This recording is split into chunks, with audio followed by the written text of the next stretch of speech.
Добрый день! Сегодня мы делали кардан Scania, понадобился длинней на 160 миллиметров.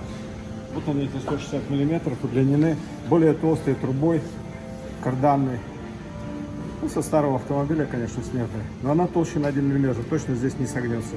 Несмотря на то, что кардан удлинен. То есть технические характеристики остались прежние, а сам кардан длиннее. Ну, это хорошо. Кому надо удлинить Scania, пожалуйста.